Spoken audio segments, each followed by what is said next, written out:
It was an ordinary Wednesday at Lincoln High, but for Mia Carter, it became the day her silence roared louder than anyone expected. Known as the quiet girl who kept her head down and her books close, Mia never sought attention until three bullies decided to make her their target, tearing her shirt in front of her locker and igniting a moment that would change everything. Mia Carter was 16, a junior at Lincoln High School, a place where the hallways buzzed with the usual chaos of teenage life. She was the kind of student who blended into the background, her dark hair often falling over her face as she scribbled notes in class or read alone in the library. Her classmates didn't know much about her, except that she was polite, reserved, and never caused trouble. Teachers liked her for her diligence, but even they rarely heard her speak unless called upon. Mia's world was small and safe, built around her studies, her journals, and the comfort of routine. But beneath her quiet exterior lay a strength few could have guessed, a strength forged in discipline and years of training. That Wednesday started like any other. Mia arrived early as always, slipping through the school's front doors before the morning rush. She liked the quiet of the empty hallways, the way her sneakers squeaked softly against the polished floors. She headed to her locker, number 214, tucked in a corner near the science wing.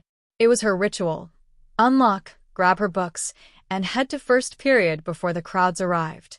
But that morning, something felt off. A faint giggle echoed from around the corner, followed by the scuff of shoes. Mia ignored it, assuming it was just early arrivals like her. She opened her locker, the metal door creaking slightly, and began sorting her textbooks. That's when they appeared. Three girls, Kayla, Jenna, and Brooke, sauntered toward her, their laughter sharp and deliberate. Kayla, the leader, was a senior with a reputation for ruling the social scene with an iron grip. Jenna and Brooke, her loyal followers, mirrored her every move, their smirks identical. They were known for targeting anyone who didn't fit their mold, and Mia, with her plain clothes and quiet demeanor, was an easy mark.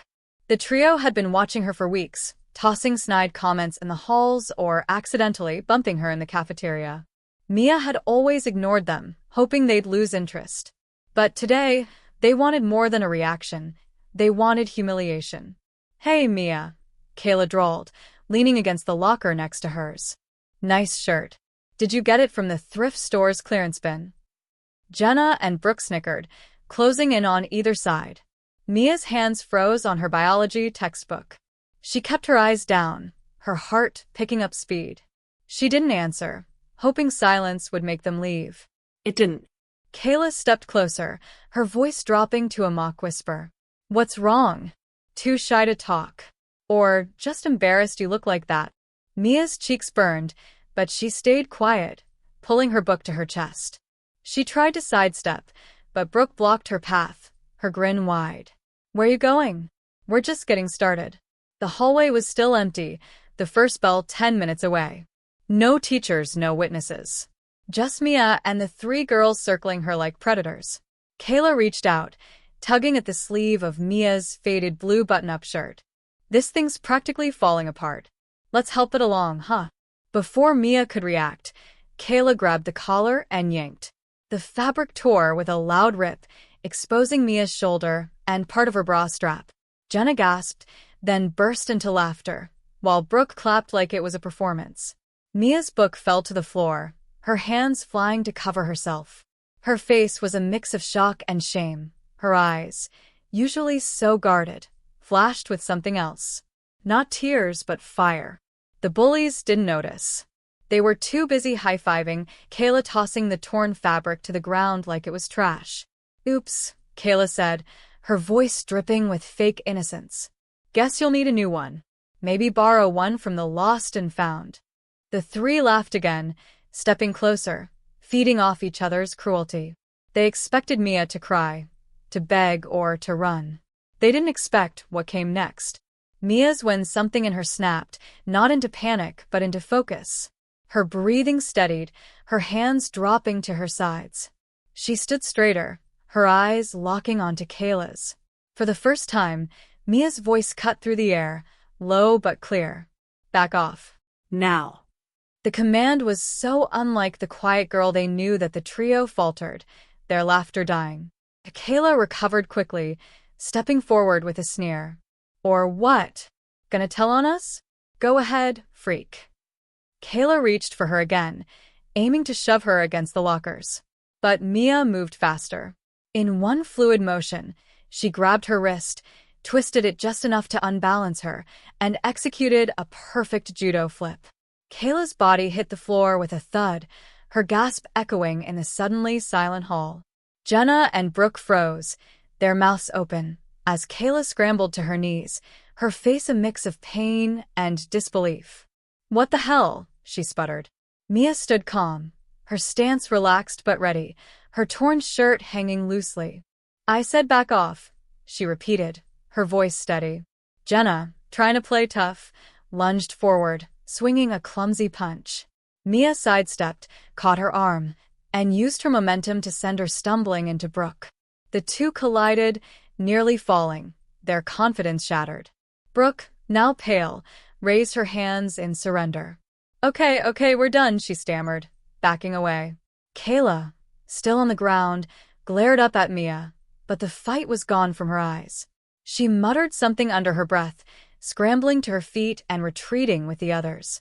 They didn't look back, their footsteps hurried as they disappeared around the corner. Mia stood alone, her heart still racing, the torn shirt a stark contrast to the strength she'd just shown.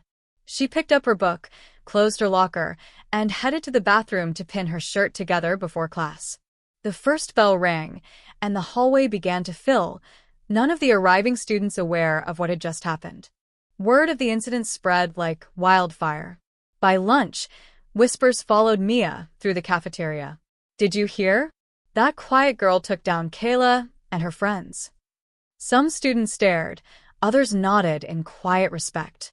Mia sat alone as always, eating her sandwich and reading. But something had shifted. The bullies avoided her table, their usual swagger dimmed.